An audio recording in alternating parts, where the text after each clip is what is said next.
أعوذ بالله من الشيطان الرجيم. بسم الله الرحمن الرحيم. يا أيها الناس قد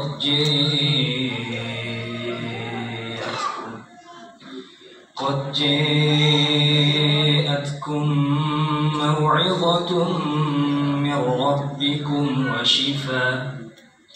وشفاء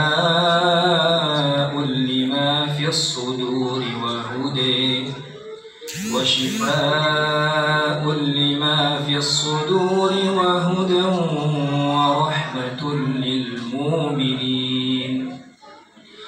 قل بفضل الله وبرحمته فبذلك فليفرحوا هو خير مما يجمعون.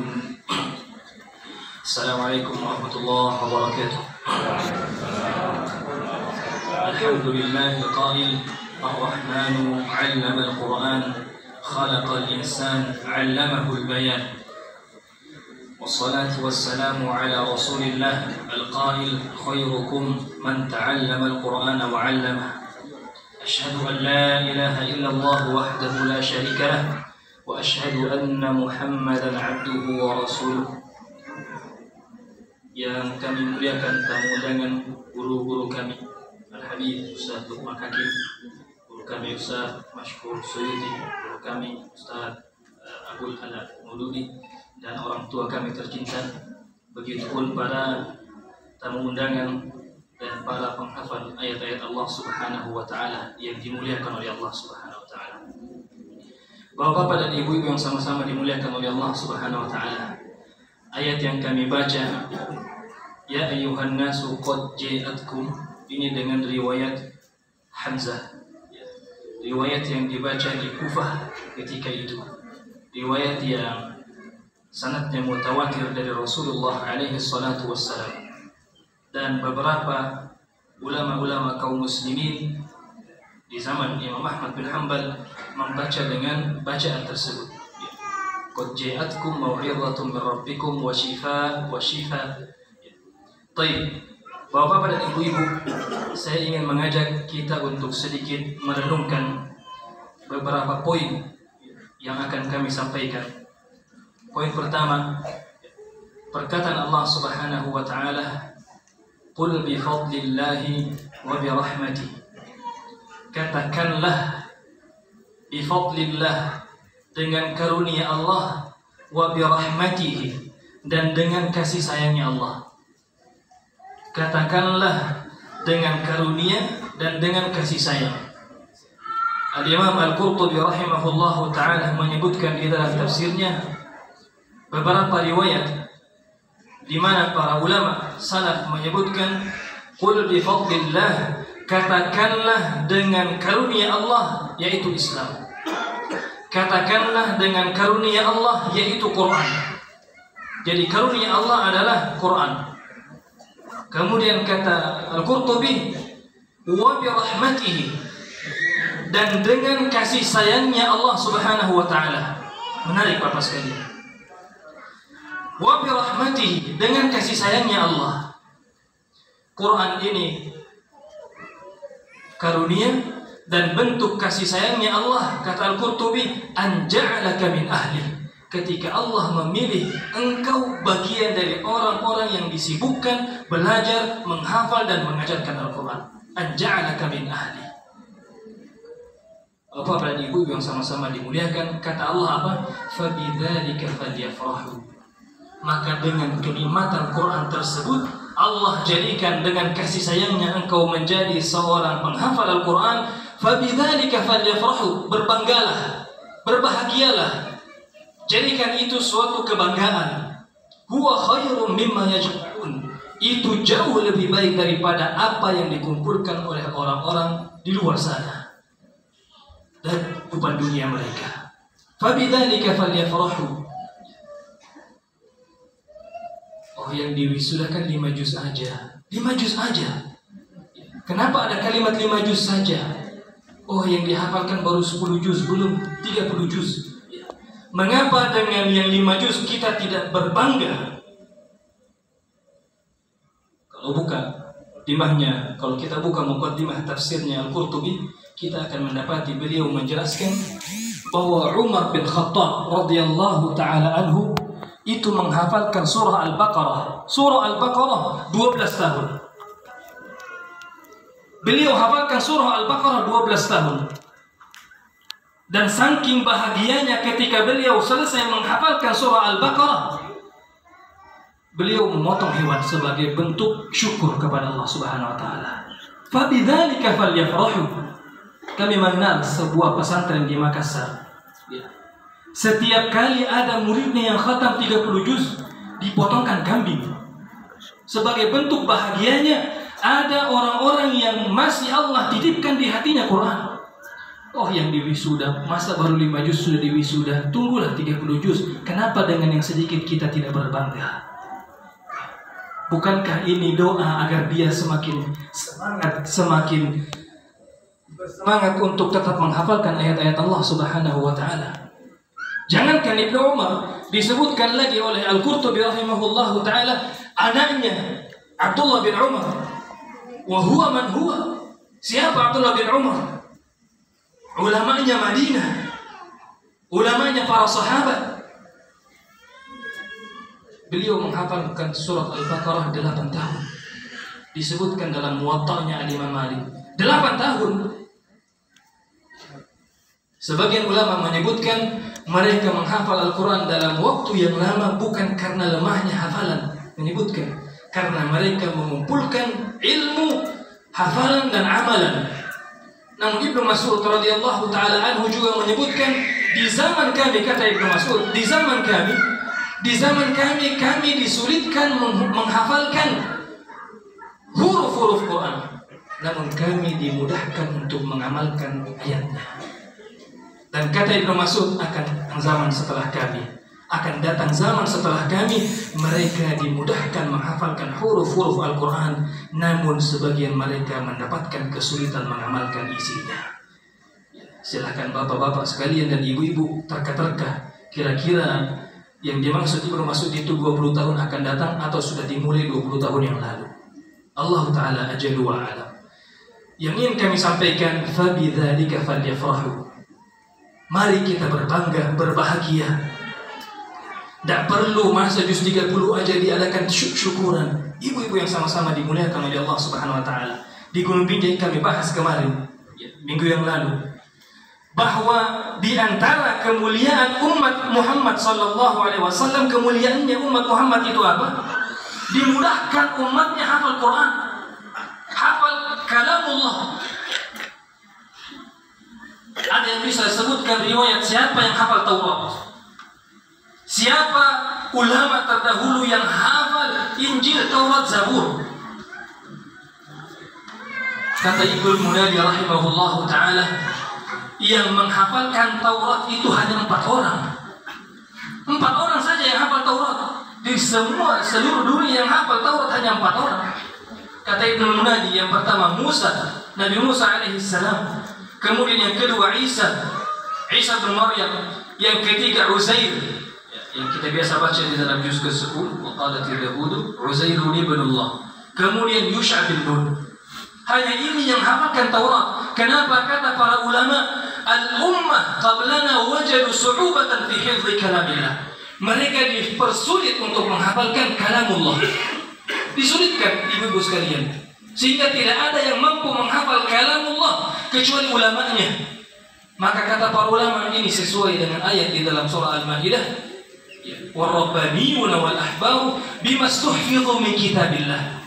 Allah menitipkan penjagaan kitab-kitab terdahulu itu kepada umatnya, kepada ulama-ulamanya. Ulamanya hilang juga, sehingga tidak sampai kepada kita hari ini Injil yang sebagaimana turun kepada Isa. Tidak sampai kepada kita hari ini Taurat yang sebagaimana turun kepada Musa. Tapi Quran, apa kata Allah? Inna nahnu nazzalna wa inna lahu hafizun. Kami penjaga.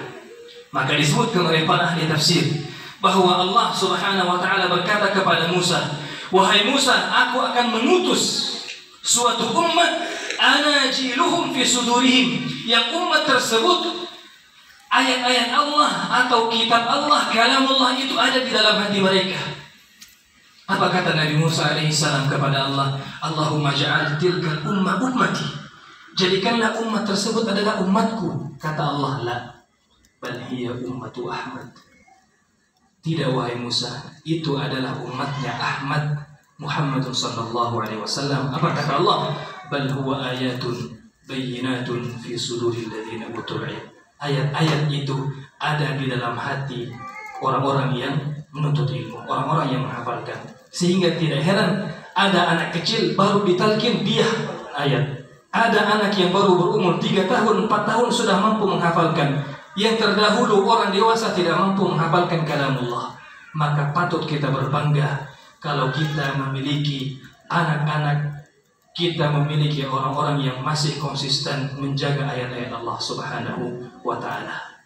Kami menyampaikan pada sebuah acara yang mirip dengan acara ini di Gunung Binjai, sebuah perenungan terhadap kisahnya ibunya Musa.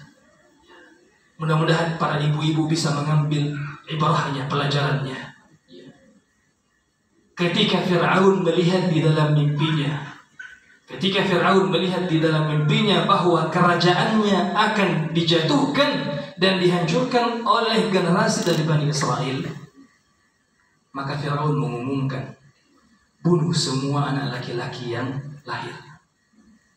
Sementara ibunya Musa sedang menyusui Musa, anak yang masih utuh sekali dengan ibunya.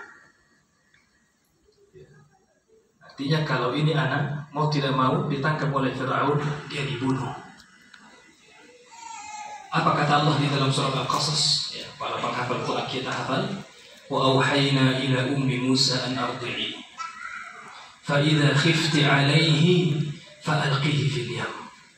Menarik Bapak Ibu sekalian, Allah memberikan solusi kepada ibunya Musa, sebuah solusi agar lulus, agar selamat dari Fir'aun, dari pembunuhan. Tapi saya kira solusinya kalau diberikan kepada ibu-ibu berat. Kata Allah apa? Kalau engkau takut wahai ibu Musa anakmu dibunuh Fir'aun, fa idza khifti alaihi fa alqihi fil yam. Lemparkan dia ke sungai. Hanyutkan dia di sungai, titipkan dia di sungai. Dan bukan sungai yang biasa, Bapak-bapak dan Ibu-ibu sekalian. Allah memberikan solusi, kenapa tidak ada solusi yang lain? Sembunyikankah? Bawa lari ke negeri yang sebelah. Apa kata Allah? Kalau engkau takut, hanyutkan anakmu di sungai. Tapi apa kata Allah sebagai jaminannya? Wala takhafi wala tahzani. Jangan takut dan jangan bersedih. Kami akan kembalikan anakmu itu. Tapi berat Bapak dan Ibu, kalau bukan karena keimanan, kepercayaan sama Allah Subhanahu wa taala, berat bagi ibunya Musa melepaskan anaknya di sungai. Berat sekali, tidak mudah. Anak yang masih butuh dengan air susu ibunya mau dihanyutkan di sungai. Dibayangkan ibu-ibu sekalian, mau nggak lepas anaknya? Jangankan anak yang masih menyusui dengan ibunya, anak yang sudah umur 1 tahun, 2 tahun, berat bagi ibu melepaskan anak-anak itu. Jangankan pergi sekolah, lepas ikut bapaknya ke masjid saja masih berpikir seorang ibu. Masih berpikir, wala takhafi wala tahzani. Terkadang kita dihadapkan bapak dan ibu-ibu dengan kerusakan zaman hari ini. Serangan dari kanan, serangan dari kiri, serangan dari depan, serangan dari belakang. Itu yang kata syaitan ya. La'atiyannahum min baini aydihim wa min khalfihim wa an aymanihim wa an syama'ilihim. Semua diserang generasi kita, generasi umat muslim. Sehingga akan ada 2 pilihan. Biarkan anak-anak tinggal di luar dengan kehidupannya di rumah, atau kita titipkan mereka menghafalkan ayat-ayat Allah Subhanahu wa taala. Di sini diuji. Aduh, biarlah saya mau anak saya hafal Quran. Mau anak saya hafal Quran, tapi kalau berasrama lagi, gimana makannya, gimana tidurnya, siapa yang cucikan, Memang ini beratnya ibu. Beratnya ibu, anakku masih kecil belum tahu mencuci, anakku masih kecil belum tahu melipat, siapa yang setrikakan? Berat.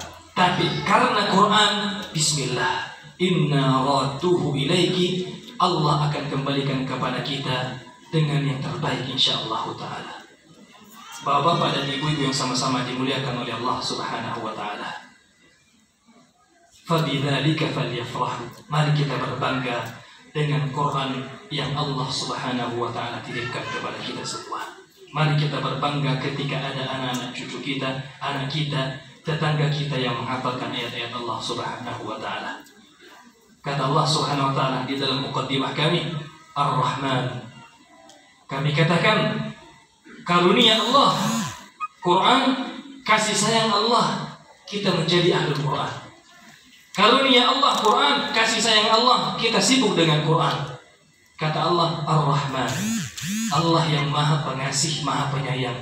Pertanyaannya, kenapa Allah tidak mulai dengan Al-Ghafur? Kenapa Allah tidak mulai itu ayat surah dengan Allahu 'allamal Quran? Kenapa dengan Ar-Rahman? Kenapa langsung dengan melambangkan kasih sayang? Kasih sayang yang pertama yang Allah Subhanahu wa ta'ala sebutkan apa? 'Allamal Quran. Allah mengajarkan Quran. 'Allamal Quran. Baru setelahnya disebutkan khalaqal insan. Mana yang lebih dulu? Diciptakan atau diajarkan? Diciptakan terlebih dahulu kemudian diajarkan. Tapi Allah 'allamal Quran, khalaqal insan, 'allamahul bayan.